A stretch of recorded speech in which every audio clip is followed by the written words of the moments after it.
विद्यार्थियों, इससे पहले मेरे द्वारा 10 वीडियो लेक्चर बनाकर अपलोड किए जा चुके हैं।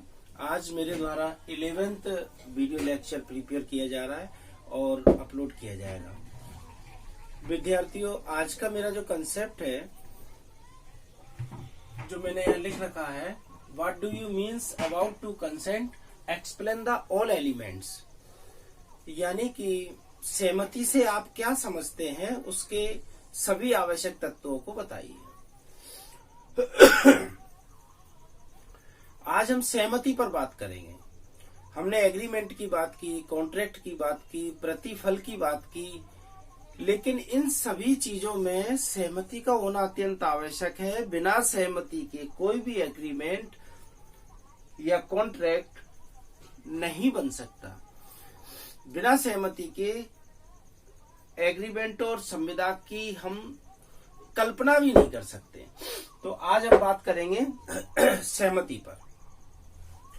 कुछ बिंदु मैंने यहां लिख रखे हैं। Number first, definition of consent, सहमति की परिभाषा। एलिमेंट्स यानी आवश्यक तत्व। टू और मोर देन पर्सन, दो या दो से अधिक व्यक्ति। टू पार्टीज, दो पक्षकार। सेम थिंग, समान बात। सेम सेंस, समान भाव। कंसेंट यानी सहमति। चलिए विद्यार्थी, हम बात करते हैं वन बाई वन करके।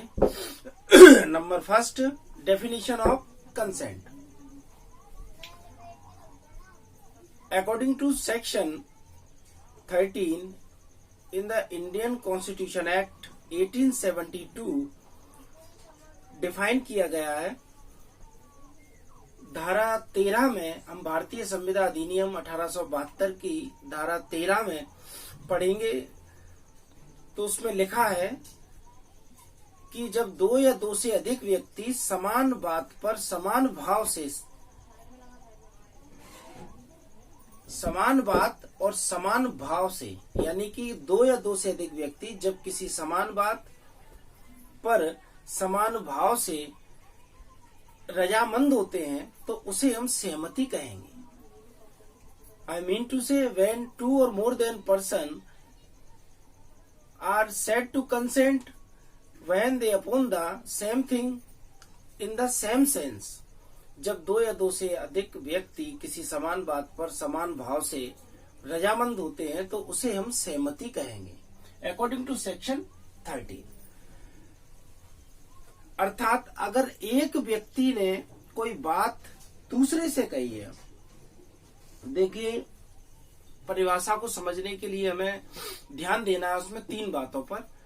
एक तो समान बात, एक समान भाव और सहमति। समान बात से तात्पर्य, ए ने बी से कहा कि मैं अपना सेल फोन 1000 रुपए में सेल करना चाहता हूं। बी ने जवाब दिया, मैं आपका सेल फोन खरीदने के लिए तैयार हूं, लेकिन 1000 नहीं 900 रुपए में। तो क्या यह सहमति हुई? नहीं। आप कहेंगे जी सर सहमति हुई, उसने सहमति व्यक्त कर दी, 900 रुपए में खरीद रहा है। नहीं, it is not a consent, it is not a acceptance, it is a proposal. क्योंकि जब एक व्यक्ति किसी दूसरे व्यक्ति के सामने प्रस्ताव रखता है, तो जिस स्थिति में वह प्रस्ताव रखता है, अगर उसी में हम सहमति देते हैं तो वो सहमति मानी जाएगी। उसने कहा था मैं अपना सेल फोन बेचना चाह रहा हूं, एक, और दूसरी बात जुड़ी थी 1000 रुपए में, उसने कर दिया 900 रुपए। तो 900 रुपए करने का मतलब है कि आपने उसके प्रस्ताव को ठुकरा दिया और अपना नया प्रस्ताव रख दिया कि मैं 900 रुपए में खरीदना चाहता हूं। अब अगर ए पुनः आपसे ये कहे कि हाँ मैं 900 में बेचने को तैयार हूं, तो सहमति इसकी तरफ से रहेगी। यहां बात चल रही है समान बात और समान भाव। जिस बात पर उसने प्रस्ताव रखा है उसी बात पर होना चाहिए। यानी कि सेल फोन को सेल करने की बात है तो सेल फोन के बारे में चर्चा करें, और जिस भाव में उसने प्रस्ताव रखा, जैसे कि 1000, तो 1000 में ही आप अपनी सहमति दें। ठीक। तो जब कोई व्यक्ति समान बात, यानी कि जैसे कि मोबाइल की बात थी तो मोबाइल की ही रहेगी। समान भाव यानी 1000 में उसने सेल करने की कही तो 1000 में ही रहेगा। इन दोनों ही बातों पर जब दो लोग रजामंद होते हैं तो उसे सहमति कहते हैं। Definition complete. सेकंड, एलिमेंट्स, आवश्यक तत्व। आवश्यक तत्व को मैंने निम्नलिखित पॉइंटों में डिवाइड किया है। नंबर फर्स्ट, 2 और मोर देन पर्सन, 2 या 2 से अधिक व्यक्ति। 2 पार्टीज, 2 पक्षकार। सेम थिंग, समान बात। सेम सेंस, समान भाव। और कंसेंट। 5 पॉइंट मैंने इसमें दे रखे हैं। नंबर फर्स्ट, 2 और मोर देन पर्सन। जब भी हम सहमति की बात करेंगे तो 2 या 2 से अधिक व्यक्तियों का होना इसमें स्वाभाविक है। 2 से कम व्यक्तियों में सहमति की कोई बात ही नहीं चलेगी। सहमति से तात्पर्य है कि एक व्यक्ति कुछ कहता है और दूसरा कुछ सुनता है और सुनने के बाद अपनी अभिव्यक्ति देता है, रजामंदी देता है, तभी तो सहमति कहलाएगी। अगर मैं स्वयं ये कहूं कि मैं बाजार जाना चाहता हूं और फिर मैं खुद कह दूं ठीक है चले जाओ, तो ये कंसेंट नहीं मानी जाएगी। इंडिविजुअली इसको हम काउंट नहीं करेंगे। इसमें 2 लोग या 2 से अधिक लोगों का होना अत्यंत आवश्यक है। ठीक। Second point, 2 parties. थोड़ा सा हो सकता है आपको कंफ्यूजन हो कि सर ने ऊपर कहा 2 और मोर देन पर्सन, 2 या 2 से अधिक व्यक्ति, नीचे सर ने कहा 2 पार्टीज। देखिए, किसी भी एग्रीमेंट, कॉन्ट्रैक्ट या सहमति में 2 या 2 से अधिक व्यक्ति हो सकते हैं, लेकिन कभी भी 2 पक्षकार से ज्यादा पक्षकार नहीं हो सकते।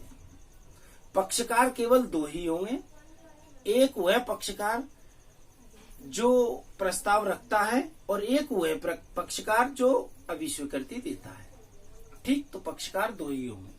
Third, same thing. Same thing, जब बात चल रही हो कि एक व्यक्ति अपना सेल फोन सेल करना चाहता है, तो बात अगर सेल फोन की चल रही है तो आप सेल फोन के बारे में ही चर्चा करेंगे, न कि उसकी मोटरसाइकिल के बारे में कि आप एक काम कीजिए, सेल फोन को रहने दीजिए, ये मोटरसाइकिल हमें बेच दीजिए। या उसके पास 2 सेल फोन है, एक रेडमी और एक नोकिया। उसने कहा मैं अपने नोकिया के सेल फोन को सेल करना चाहता हूं। आपने कहा नहीं, इसको रहने दो, आप रेडमी के सेल फोन को सेल कर दो। तो it is not a same thing. ये समान बात नहीं हुई। जिस बात पर उसने चर्चा की है उसी बात पर हमें चर्चा करना है। तो समान बात का होना अत्यंत आवश्यक है। सेम सेंस, समान भाव। एक व्यक्ति अपना सेल फोन 1000 रुपए में सेल करना चाहता है, आपने उससे कहा कि मैं 900 में लेने को तैयार हूं, तो 900 की तो कोई बात ही नहीं है। उसने ये कहा था कि मैं अपना सेल फोन 1000 रुपए में सेल करना चाहता हूं, आप या तो उस पर कंसेंट अपनी दें या डिनाई कर दें। लेकिन अगर आप उससे कम पैसे की बात करते हैं तो इसका मतलब है उसने जो प्रपोजल आपके सामने रखा आपने उसे ठुकरा दिया और अपना एक प्रपोजल उसके सामने रख दिया कि मैं 900 में खरीदना चाहता हूं। तो दोनों की कैपेसिटी चेंज हो गई। पहले वो प्रोमिसर था, आप प्रोमिसी बनने जा रहे थे। अब आप प्रोमिसर हो गए और कंसेंट अगर वो देता है तो वो प्रोमिसी हो जाएगा। ठीक, तो समान भाव का होना अत्यंत आवश्यक है। Consent, consent it is a last element of the concept. इस कंसेप्ट का ये लास्ट एलिमेंट है। कंसेंट कब मानी जाएगी? जब 2 या 2 से अधिक व्यक्ति या 2 पक्षकार किसी समान बात पर समान भाव से सहमत होंगे, समान बात और समान भाव से रजामंद होंगे, तो उसे हम सहमति कहेंगे। ठीक, और जब वो रजामंद हो जाएंगे तो इसे सहमति कह देंगे। विद्यार्थियों, आज का मेरा वीडियो लेक्चर यहीं समाप्त होता है और आगे भी आपको मेरे वीडियो लेक्चर अपलोड किए जाकर मिलते रहेंगे। धन्यवाद।